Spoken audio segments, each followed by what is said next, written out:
Okay na. Muna na yung kuhan. Finished product.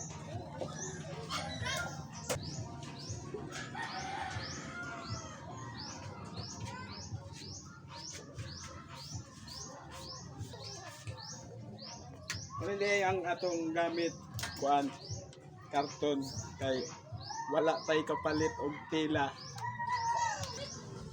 Ini liha nga kuan, liha nga 120 tapos ang ikaduha 400 na liha tapos 1,000 tapos ang pinakalas karton.